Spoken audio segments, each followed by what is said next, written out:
PC Ghosh report. If basing upon the observations of the Central Water Commission in its letter dated 4/3/2015, the barrage at Tummidihetti could not be taken up.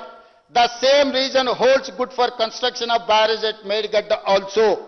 నువ్వు ఏ రీజన్తోనైతే తుమ్మిడిహెట్టి దగ్గర నేను barrage కట్టను, ప్రాజెక్టును నేను మేడిగడ్డకు తరలిస్తున్నా అని చెప్పినవో same reasons Medigadda barrage దగ్గర ఉన్నాయి.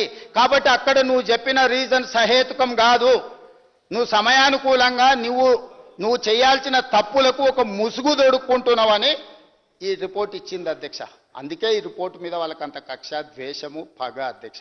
అందుకే అట్లా మాట్లాడుతున్నారు అధ్యక్ష. ఇప్పటికైనా హరీష్ రావు గారు ఈ వాస్తవాలను కమిషన్ రిపోర్ట్ ఇచ్చింది. మీరు న్యాయస్థానం ముందర మీకు కావాల్సిన అన్ని వాదనలు చేస్తారు. ఇక్కడ మీరు ఏ వాదన చేసినా నాకేం అభ్యంతరం లేదు. కాకపోతే ఈ సభను తప్పుదోవ పట్టించకండి దయచేసి. ఈ సభలో శాశ్వతంగా ఉండే రికార్డు ఇది. ఈ రికార్డు భవిష్యత్ తరాలు వచ్చే ఎమ్మెల్యేలు కానీ లేకపోతే ప్రభుత్వాలు కానీ మీరిచ్చే తప్పుడు సమాచారం చదివి ఇదే నిజం కాబోలు అనుకొని వాళ్ళు భ్రాంతికి లోనే అవకాశం ఉంది. కాబట్టి దయచేసి హరీష్ రావు గారు వాస్తవాలన్నీ ఇక్కడ ఉన్నాయి. కమిషన్ వీటన్నిటిని పరిగణలోకి తీసుకుంది. దయచేసి మీరు వాస్తవాలు ఏమన్నా ఉంటే మీరు చెప్పండి. అది ప్రజలకు కూడా ఒక అవగాహన వస్తుంది.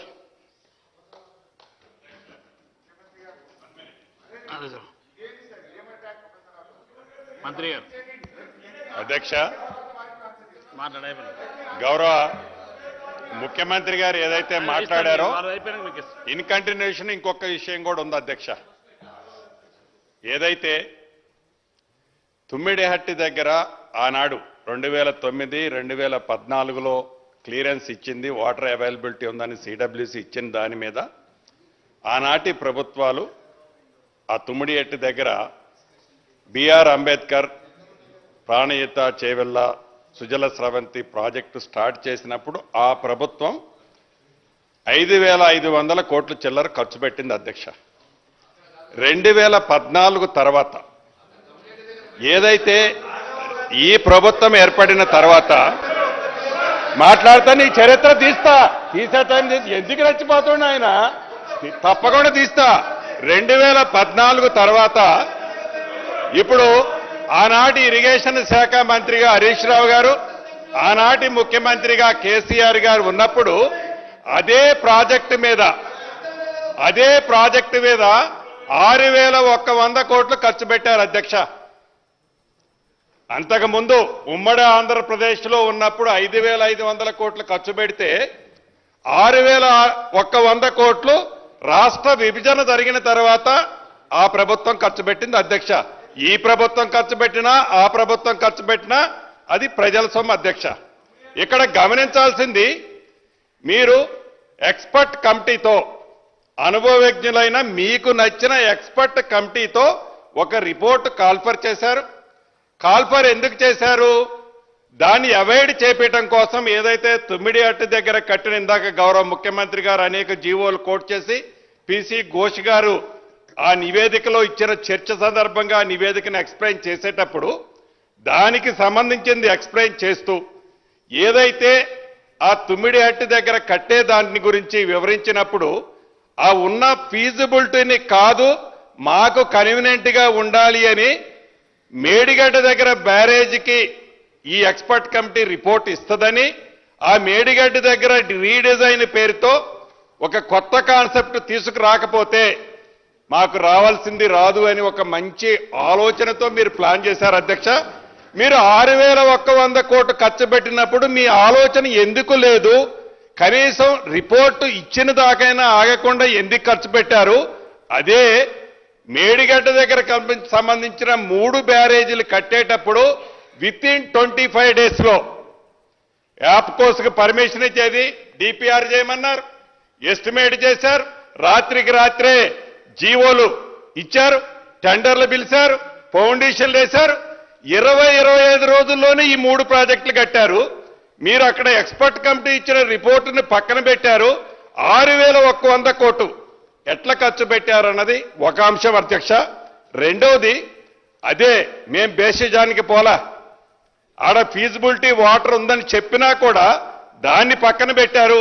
మీరు సీతారామ ప్రాజెక్టు ఆనాడు ప్రతిపక్షంలో ఉన్న బట్టి విక్రమార్క గారు అనేక సందర్భాల్లో రాజీవ్ సాగర్ ఇందిరా సాగర్కి సంబంధించి మీరు తుంగలో తొక్కి సీతారామ ప్రాజెక్టు తీసుకొచ్చి ఏదైతే 2,800 కోట్లు అయ్యేది 9,000 కోట్లు, మళ్ళీ మేము వచ్చేసరికి మా నెత్తిన 18,000 కోట్లకి రెడీగా ఆర్ఈలు పెడితే దాన్ని మేము రాజీవ్ సాగర్ ఇందిరా సాగర్కి మళ్ళీ సీతారామాన్ని వైండప్ చేసి మేము దానికి పోలా అధ్యక్ష, బేసిజానికి పోలా. కానీ డబ్బు అన్ని కోట్లు ఖర్చు పెట్టారు. ఆ ప్రాజెక్టుని కంప్లీట్ చేయాలని ఈ ప్రభుత్వం చిత్తశుద్ధితో పనిచేస్తుంది అధ్యక్ష. మీరు కేవలం మీ స్వార్థం కోసం, మీ స్వలాభం కోసం అక్కడ రాజీవ్ సాగర్ ఇందిరా సాగర్ ని రీడిజైన్ పేరుతో దాన్నెత్తి సీతారామ ప్రాజెక్టు తీసుకొచ్చారు. ఇక్కడ తుమ్మిడేటు దగ్గర ఈ ప్రాజెక్టు ఎత్తి మేడిగడ్డ కాళేశ్వరం పేరుతో ఈ ప్రాజెక్టును తీసుకొచ్చి టోటల్ గా ఒకే ఒక కాన్సెప్ట్ తో ఎట్లా 1,00,000 కోట్లు మనం కొల్లగొట్టాలనే కాన్సెప్ట్ తోనే ఈ ప్రాజెక్టు చేశారు అనేదే ఆ కమిషన్ పూర్తి నివేదికలో ఇచ్చిందన్నది తమర ద్వారా గౌరవ సభ్యులకి రాష్ట్ర ప్రజలకు కూడా తెలియజేస్తున్న అధ్యక్ష. హరీష్ రావు గారు. థ్యాంక్ యూ అధ్యక్ష. గౌరవనీయులు అంటే ముఖ్యమంత్రి గారికి పోయే ముందు పొంగులేటి గారికి కంప్లీట్ చేసి అటు వెళ్తా పెద్ద ఆయన కదా సార్. ఇప్పుడు సీతారామ ప్రాజెక్టు గురించి మాట్లాడినారు.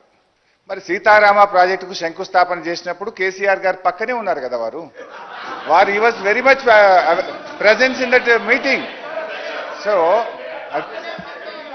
మాయ మాటలు, మాయ కథ, రోజుకొక డ్రామా చేసే స్వభావం కాదు. మీరు విజువల్స్ తీసుకోండి. మీరు సీతారామ ప్రాజెక్టు చేసేటప్పుడు మీ పార్టీలోనే నేను లేను. ఏం మాట్లాడుతున్నారు? మళ్ళీ చెప్తున్నా, మీరు ఏ ప్రాజెక్టు కట్టినా మీరు గుండె మీద చేసుకొని గుండె మీద చేసుకొని చెప్పండి హరీష్ రావు గారు. ఏదైతే ఆనాటి ముఖ్యమంత్రి కేసీఆర్ గారు అక్కడ ఏదైతే ఆ కంప్యూటర్ ఆపరేటర్ చూపించే బొమ్మని గూగుల్ చూపించి మీరు డిజైన్లు చేశారే తప్ప తెలంగాణ ప్రజల కష్టాలు, తెలంగాణ ప్రజల సొత్తుని కాపాడాలని ఉద్దేశంగా మీరు కూడా మాట్లాడే ఆ రోజు అవకాశం మీకే లేదు. నేనాడున్న మీ పార్టీలో సీతారామ చేసేనాడు గుర్తు తెచ్చుకోండి. అపోజిషన్ లీడర్గా ఉండి మీరు ఏదైతే ఖమ్మం జిల్లాలో ఫౌండేషన్ వేసేటప్పుడు రోళ్లపాడు దగ్గర నేను పార్లమెంటు సభ్యుడిగా వైఎస్ఆర్ కాంగ్రెస్ పార్టీలో ఉన్నా గుర్తు తెచ్చుకోండి.